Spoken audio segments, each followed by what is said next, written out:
ರಾಜ್ಯದ ಶಿಕ್ಷಣ ಇಲಾಖೆಗೆ ಇನ್ನೂ ಸಿಗದ ಚುಕ್ಕಾಣಿ. ಡಿಕೆ ಸರ್ಕಾರಕ್ಕೆ ತಿಂಗಳು ತುಂಬಿದ್ರೂ ಕೂಡ ಇನ್ನೂ ಕಾಯಂ ಸಚಿವರು ಮಾತ್ರ ಇಲ್ಲ. ನೆನೆಗುದ್ದಿಗೆ ಬೀಳುತ್ತಾ ಪಠ್ಯ ಪುಸ್ತಕ ಸಮವಸ್ತ್ರ ಯೋಜನೆಗಳು ಅನ್ನುವಂತ ಪ್ರಶ್ನೆ ಮೂಡಿದೆ. ಶಿಕ್ಷಣ ಇಲಾಖೆಗೆ ಸಚಿವರೇ ಇಲ್ಲದೆ ಯೋಜನೆಗಳ ಮೇಲೆ ಕರಿನೆರಳು ಬಿದ್ದಿದೆ. ಮಳೆಗಾಲದ ಆತಂಕ ಒಂದು ಕಡೆ, ಶಾಲಾ ಕಟ್ಟಡಗಳ ದುರಸ್ತಿಯ ಸವಾಲಿದೆ. ಕಡತ ವಿಲೇವಾರಿ, ಶಿಕ್ಷಕರ ವರ್ಗಾವಣೆ ಪ್ರಕ್ರಿಯೆಗೆ ಹಿನ್ನಡೆಯಾಗುವಂತಹ ಆತಂಕ ಇದೆ. ಶಿಕ್ಷಣ ಇಲಾಖೆಗೆ ಪೂರ್ಣಾವಧಿ ಸಚಿವರ ನೇಮಕಕ್ಕಾಗಿ ಒತ್ತಾಯ ಕೇಳಿಬಂದಿದೆ. ಕೇವಲ 13 ಸಚಿವರೊಂದಿಗೆ 1 ತಿಂಗಳು ಸರ್ಕಾರ ಕಳೆದಿದೆ. ರಾಜ್ಯದ ಶಿಕ್ಷಣ ಇಲಾಖೆ ಅಂತ ಹೇಳಿ ಬಂದಾಗ ಯಾಕೆ ಈ ರೀತಿಯಾದಂತಹ ನಿರ್ಲಕ್ಷ್ಯವನ್ನ ತೋರ್ತಾ ಇದ್ದಾರೆ ಅನ್ನುವಂತಹ ಪ್ರಶ್ನೆ ಇದೆ. ಡಿಕೆ ಶಿವಕುಮಾರ್ ಸರ್ಕಾರಕ್ಕೆ 1 ತಿಂಗಳಾಗಿದೆ. ಶಾಲಾ ಶಿಕ್ಷಣ, ಉನ್ನತ ಶಿಕ್ಷಣ ಸೇರಿದಂತೆ ಹಲವು ಪ್ರಮುಖ ಖಾತೆಗಳಿಗೆ ಇನ್ನೂ ಕೂಡ ಕಾಯಂ ಸಚಿವರು ಅಂತ ಹೇಳಿ ನೇಮಕ ಆಗಿಲ್ಲ. ಮೊದಲ ಹಂತದಲ್ಲಿ ಕೇವಲ 13 ಸಚಿವರೊಂದಿಗೆ ಸರ್ಕಾರ ಒಂದು ಸಚಿವ ಸಂಪುಟ ವಿಸ್ತರಣೆಯನ್ನ ಮಾಡಿತು. ಆದ್ರೆ ಇನ್ನೂ ಕೂಡ ಬಾಕಿ ಉಳಿದಿದೆ.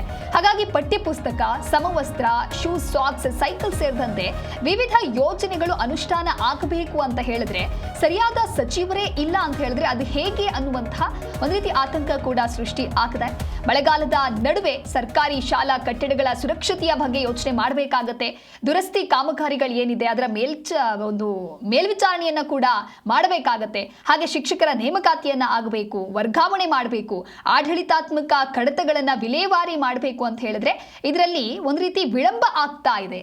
ವಿದ್ಯಾರ್ಥಿ ವೇತನ, ಶಾಲಾ ಮೂಲ ಸೌಕರ್ಯ, ಎಸ್ಟಿಎಂಸಿ ಹಾಗೆ ಶಿಕ್ಷಣ ಯೋಜನೆಗಳ ಅನುಷ್ಠಾನ ಆಗಬೇಕು ಅಂತ ಹೇಳಿದ್ರೂ ಕೂಡ ಈ ರೀತಿಯಾದಂತಹ ಸಮಸ್ಯೆಗಳು ಸೃಷ್ಟಿ ಆಗ್ತಾ ಇದೆ ಅಂತ ಹೇಳಿದ್ರೆ ಇನ್ನು ಸಚಿವ ಸಂಪುಟ ವಿಸ್ತರಣೆ ಆಗೋದು ಯಾವಾಗ, ಇದಕ್ಕೆ ಅಂತ ಹೇಳಿ ಕಾಯಂ ಸಚಿವರು ಸಿಗೋದು ಯಾವಾಗ ಅನ್ನುವಂತಹ ಪ್ರಶ್ನೆಗಳಿದೆ.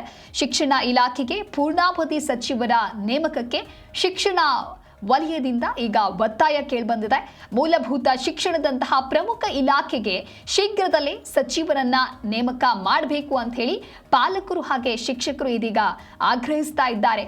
ಒಂದು ಕಡೆ ವಿದ್ಯಾರ್ಥಿಗಳ ಭವಿಷ್ಯ, ಮಕ್ಕಳಿಗೆ ಸರಿಯಾಗಿ ಪಾಠವನ್ನ ಮಾಡಬೇಕು ಅಂತ ಹೇಳಿದ್ರೆ ಒಟ್ಟಾರೆಯಾಗಿ ಆ ಕಟ್ಟಡ ಅನ್ನೋದು, ಜೊತೆಗೆ ಮೂಲಭೂತ ಸೌಕರ್ಯ ಏನು, ಮಕ್ಕಳಿಗೆ ಏನು ನೀಡಬೇಕು, ಶಾಲಾ ಸಮವಸ್ತ್ರ ಆಗಿರ್ಬೋದು, ಶೂ, ಸಾಕ್ಸ್ ಎಲ್ಲವನ್ನ ಕೂಡ ನೀಡಬೇಕಾಗತ್ತೆ. ಆದ್ರೆ ಯಾವ ಫೆಸಿಲಿಟೀಸ್ ಅನ್ನ ಕೂಡ ಇದ್ದೂ ವಿದ್ಯಾರ್ಥಿಗಳಿಗೆ ನೀಡೋದಕ್ಕೆ ಆಗ್ತಾ ಇಲ್ಲ. ಇದಕ್ಕೆ ಸರ್ಕಾರವೇ ನೇರ ಹೊಣೆ ಅಂತ ಹೇಳಿ ಇದೀಗ ಆಕ್ರೋಶ ಕೂಡ ವ್ಯಕ್ತವಾಗ್ತಾ ಇದೆ. ಕೇವಲ 13 ಸಚಿವರೊಂದಿಗೆ 1 ತಿಂಗಳು ಈಗಾಗಲೇ ಸರ್ಕಾರ ಕಳೆದಿದೆ.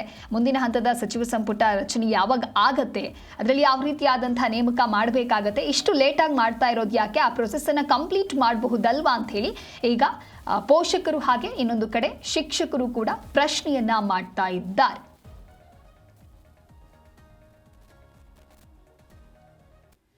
ಈ ಕುರಿತು ಮತ್ತಷ್ಟು ಮಾಹಿತಿಯನ್ನು ನೀಡ್ತಾರೆ ನಮ್ಮ ಪ್ರತಿನಿಧಿ ಮಂಜುನಾಥ್ ದೂರವಾಣಿ ಸಂಪರ್ಕದಲ್ಲಿ.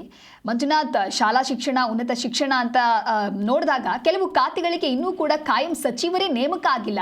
ಯಾವಾಗ ನೇಮಕ ಮಾಡೋದು? ಮಕ್ಕಳಿಗೆ ಇದರಿಂದ ಸಾಕಷ್ಟು ಸಮಸ್ಯೆ ಆಗ್ತಾ ಇದೆ. ಮಕ್ಕಳಿಗೆ ಸಿಗಬೇಕಾಗಿರುವಂತ ಯೋಜನೆ ಸಿಗ್ತಾ ಇಲ್ಲ. ಸರ್ಕಾರ ಇದಕ್ಕೆ ಏನ್ ಹೇಳುತ್ತೆ? ದಿವ್ಯ, ಖಂಡಿತವಾಗೂ ಡಿಕೆ ಶಿವಕುಮಾರ್ ಸರ್ಕಾರ ರಚನೆಯಾಗಿ ಹೆಚ್ಚು ಕಡಿಮೆ 1 ತಿಂಗಳು ಕ್ರಾಸ್ ಆಗ್ತಾ ಇದೆ. ಅವರು ಸಚಿವ ಸ್ಥಾನ, ಇನ್ನು ಉಳಿದಂತಹ ಸಚಿವ ಸ್ಥಾನಗಳನ್ನು ಕೊಡ್ಲಿಕ್ಕೆ ಸರಿಯಾದ ವ್ಯವಸ್ಥೆಗಳನ್ನ ಮಾಡ್ಕೊಂಡಿಲ್ವಾ, ಅಥವಾ ಅಸಮಾಧಾನ ಇರುವಂತಹ ಸಚಿವರ ಜೊತೆ ನಿಕಟಪೂರ್ವವಾದಂತಹ ಸಂಬಂಧಗಳನ್ನ ಹೊಂದಿಲ್ವಾ ಎನ್ನುವಂತ ನಿಟ್ಟಿನಲ್ಲಿ ಸದ್ಯಕ್ಕಂತೂ ಪ್ರಶ್ನೆಯಾಗಿ ಕಾಡ್ತಾ ಇದೆ. ಇದೇ ಕಾರಣಕ್ಕಾಗಿ ರಾಜ್ಯದಲ್ಲಿ ಹಲವು ಸಚಿವರ ಖಾತೆಗಳು ಹಂಗೆ ಉಳ್ಕೊಂಡಿರುವಂತ ಕಾರಣದಲ್ಲಿ, ಅದರಲ್ಲೂ ಪ್ರಮುಖವಾಗಿ ಶಿಕ್ಷಣ ಸಚಿವ ಖಾತೆ ಹಂಗೆ ಇರುವಂತ ಕಾರಣದಿಂದಾಗಿ ರಾಜ್ಯಾದ್ಯಂತ ಲಕ್ಷಾಂತರ ಮಕ್ಕಳ ವಿದ್ಯಾಭ್ಯಾಸಕ್ಕೆ ಸಾಕಷ್ಟು ಕುತ್ತು ತರುವಂತ ಕೆಲಸ ಆಗ್ತಿದೆ ಎನ್ನುವಂತ ಮಾಹಿತಿ ಸದ್ಯಕ್ಕಂತೂ ಸಿಗ್ತಾ ಇದೆ. ಆ ಮಕ್ಕಳಿಗೆ ಆಗ್ತಿರುವಂತ ಸಮಸ್ಯೆಯನ್ನ ನೋಡೋದಾದ್ರೆ, ಶಿಕ್ಷಕರ ನೇಮಕಾತಿ ಆಗ್ಬೋದು, ವರ್ಗಾವಣೆ ಆಗ್ಬೋದು, ಆಡಳಿತಾತ್ಮಕ ಕಡತಗಳ ವಿಲೇವಾರಿಯಲ್ಲಿ ವಿಳಂಬ ಆಗುವಂತ ಸಾಧ್ಯತೆಗಳು ಪ್ರಮುಖವಾಗಿ ಕಾಣಿಸ್ತಾ ಇದೆ. ಜೊತೆಗೆ ಮಳೆಗಾಲದ ನಡುವೆ ಸರ್ಕಾರಿ ಶಾಲಾ ಕಟ್ಟಡಗಳ ಸುರಕ್ಷತೆ ಆಗ್ಬೋದು, ದುರಸ್ತಿ ಕಾಮಗಾರಿಗಳ ಮೇಲ್ವಿಚಾರಣೆ ಕುರಿತಂತಹ ಪ್ರಶ್ನೆಗಳ ಸಂಬಂಧಪಟ್ಟಾಗೆ ಧ್ವನಿ ಎತ್ತಲಿಕ್ಕೆ ಸಚಿವರು ಈ ಕ್ಷಣದಲ್ಲಿಲ್ಲ. ಇನ್ನು ಪ್ರಮುಖವಾಗಿ ನೋಡೋದಾದ್ರೆ ಪಠ್ಯ ಪುಸ್ತಕ ಆಗ್ಬೋದು, ಸಮವಸ್ತ್ರ, ಶೂಸ್, ಸಾಕ್ಸ್, ಸೈಕಲ್ ವಿತರಣೆ ಆಗ್ಬೋದು ಸೇರಿದಂತೆ ನಾನಾ ರೀತಿಯಾದಂತಹ ಮಕ್ಕಳಿಗೆ ಬೇಕಾಗಿರುವಂತಹ ವ್ಯವಸ್ಥಿತವಾದಂತಹ ಒಂದು ಅಂಶಗಳೇನಿದಾವೆ ಅವು ಕೂಡ ಸರಿಯಾದ ರೀತಿಯಲ್ಲಿ ಇನ್ನೂ ಸಿಗ್ತಾ ಇಲ್ಲ. ಈಗಾಗಲೇ ಶೈಕ್ಷಣಿಕ ವರ್ಷ ಆರಂಭ ಆಗಿದೆ. ಸಾಕಷ್ಟು ಶಾಲೆಗಳಲ್ಲಿ ಪಾಠ ಪರಿಪಾಠಗಳೆಲ್ಲವೂ ಕೂಡ ಶುರುವಾಗಿದೆ. ಸರ್ಕಾರದಿಂದ ಯೋಜನೆಗಳೇನ್ ಸಿಗಬೇಕೋ ಅದಕ್ಕೆ ಸರಿಯಾದ ಸೂಕ್ತವಾದಂತಹ ಒಂದು ಅಧಿಕಾರ ವಹಿಸ್ಕೊಳ್ಳಿಕ್ಕೂ ಕೂಡ ಒಂದು ಜವಾಬ್ದಾರಿ ಇರುವಂತಹ ಸಚಿವರು ಬೇಕೇ ಬೇಕಾಗುತ್ತೆ.